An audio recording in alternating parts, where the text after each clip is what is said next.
Happy Tuesday. Today is Tuesday, October 8th. I will be back on Thursday, guys. So thank you for being good students for Miss Gray. You should have taken out your warm-up paper and started the warm-up.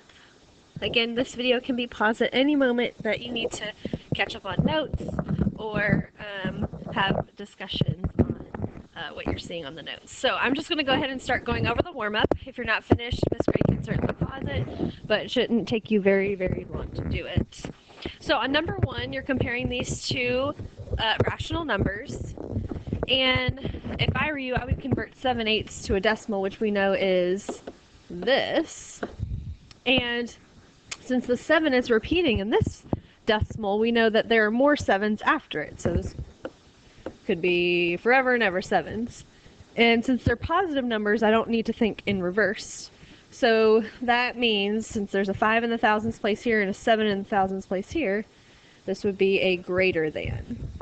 All right, number 2. These are negative numbers, so just make sure you're thinking in that way. If I convert this to a decimal, I should get this number, and then this as a decimal would be this. Now, I'm looking and I'm noticing that in the hundredths place, this is a 0 and this is a 2. However, these are negative numbers. This number looks like it would be greater, but since they're negative, it's actually less. So your answer here should also be greater than. On number 3, we're going to subtract these two mixed numbers. So remember what we talked about yesterday. You want to make sure and rewrite subtraction as addition by adding the opposite.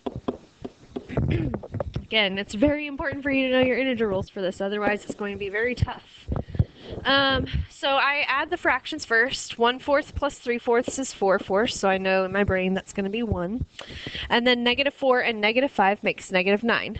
Now, -9 and 4/4 would turn into -10. Remember, the negative sign makes this whole thing negative. The 9 and the 4/4 are not two separate numbers. Those are one number. It's a mixed number. All right, number 4. Let me scroll down a little bit. You need to make sure you first draw your holes. I know y'all don't like to do that, but guess what? It helps.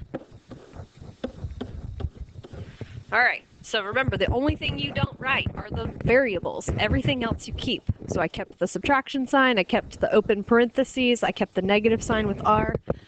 So now let's substitute. S is 2 3/8, and R is -5/8. Notice, I wrote the negative sign because it said R, and R is -5/8. Just because there's a negative sign here does not mean that you don't write the negative sign. Okay. So now this is a subtraction problem, so I'm going to rewrite subtraction as addition by adding the opposite. So this is what you should get when you add the opposite there, or if some of you like to think of it like this, that's fine. But you should get 2 3/8 plus -5/8. Now, since these are different signs, I know that integer rules tell me I have to subtract the numbers. Whenever you subtract fractions, please write it vertically. Now, I'm looking at this fraction and I notice, wow, I can't take 5 from 3. So I have to borrow 1 whole from the whole number. Now, 1 whole comes over here as a fraction, which 1 whole as a fraction in this case is 8/8. So now I have 3/8 and 8/8, which in total would be 11/8. Excuse me. All right, now I'm able to subtract. 11 minus 5 is 6 over 8, and 1 minus nothing is 1. Now, I can simplify this fraction to 1 3/4. And let's look back to make sure what my sign's going to be. The 2 3/8 has the greater absolute value, and it's positive, so my answer would be positive 1 3/4. Okay, last one, number 5. Remember, when you're comparing and ordering rational numbers, it's important to convert them to the same form. I like to use decimals, it's a preference though. All right, so this is already a decimal. You can leave it alone. 1/11. Wow, I look like that I can get the 9's trick working here. So that would be 99 and 9 over 99. Now the 9's trick tells me two 9's in the denominator mean the 2 numbers in the numerator repeat. However, there's only 1 number in the numerator, which means I need to insert my imaginary 0. So that means 1/11 is 0.09 with both the 0 and the 9 repeating. I'm going to erase this. Okay, so that's 1/11th. 17% as a decimal, 0.17. Oh my gosh, these are memorized conversions. We don't even need to do any work there. All right, and it tells me to order from least to greatest. So these are all positive numbers, which makes it nice and easy. Whenever you're ordering from least to greatest, please use the original form. So I noticed that 0.09 repeating is the smallest, so that's 1/11th. Then next would be, let's see, 1/8. Then following 1/8 would be 0.16, because in 1/6 the 6 is repeating, so that would be next. So that's why that's greater. And then the last number would be 17%. So make sure you've checked your work. If you need to pause this video, you may. But this is really good review. You have a test coming up next week over this material, so make sure that you're participating in warm-ups, asking questions, and taking good notes. All right, now we're going to check homework. So go through, check your answers. Again, if you need to pause, you're welcome to. If you don't have a label on your answer, it's -1 point. And we're going to make each problem worth 5 points today. So go ahead and calculate your grade. Write your grade at the top next to your name. You're capable of calculating your own grade. Do not pass your paper forward without calculating your grade. Write that at the top and pass it forward, and Miss Gray will collect them. Then you need to get ready with your notes. Open your spiral and update your table of contents. Today's date is the 8th. Adding and subtracting unlike fractions is your title. And write down example number 1. Now, unlike fractions are fractions that have different denominators. We know that we cannot add or subtract fractions with different denominators until we find a common denominator. So if I'm looking at -3/4 plus 6, I notice that the least common denominator here would be 12. I can make both of these denominators 12. It's probably best if you go with the least common denominator because it'll make the fractions easier to work with. So -3/4, we would multiply by 3. That would become -9/12 plus, multiply by 2 here, 10/12. These numbers have different signs, which means I subtract them. 10/12 minus 9/12 equals 1/12. And 10 has a greater absolute value than the -9, so it's a positive 1/12.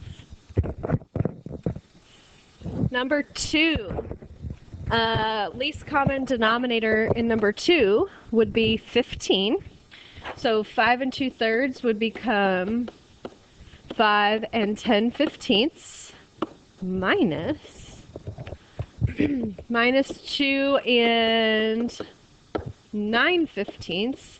Now, this is a regular subtraction problem. It's just a big number minus a small number, so there's no need here to do add the opposite because it wouldn't really help you.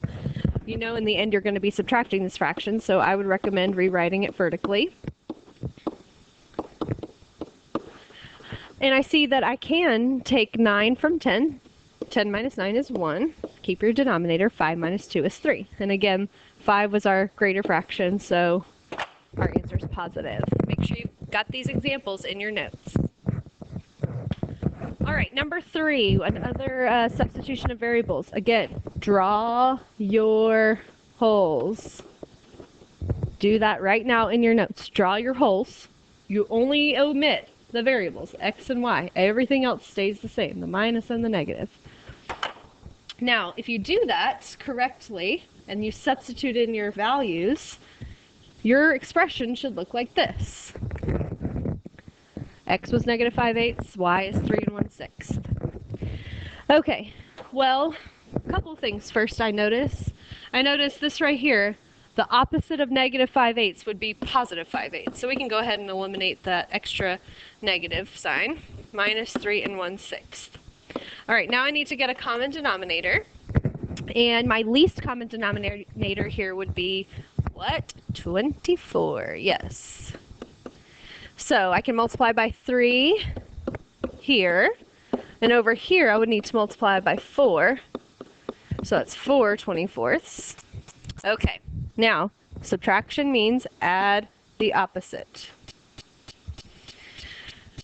since my signs are different, I need to subtract these numbers, and I'm going to come over here and write them vertically. Just ignore the signs for a second and write your problem vertically, because now it's very easy to see that I cannot take 15 from 4. If you had left it like this, a very common mistake people make is, oh, well, 15 minus 4, that's 11. 11 over 24. Yes. No.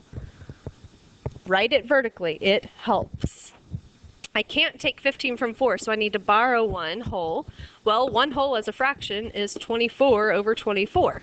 So I add that with what I already have, and that gives me 28 over 24. Now I can subtract. 28 minus 15 is 13. Keep your denominator. 2 minus 0 is 2. That's already simplified. Let me come over here and see, oh, this had the larger absolute value. It's negative, so my answer would be negative. Okay, that should be it for the notes. Make sure you had everything written down. Miss Gray is going to pass out the homework so you can get started. Again, it's very important that you take your notes home with you as you work on your homework. We did some very good examples today to help you with that. Use your time wisely in class so that you can get any questions answered before you go. Have a good day.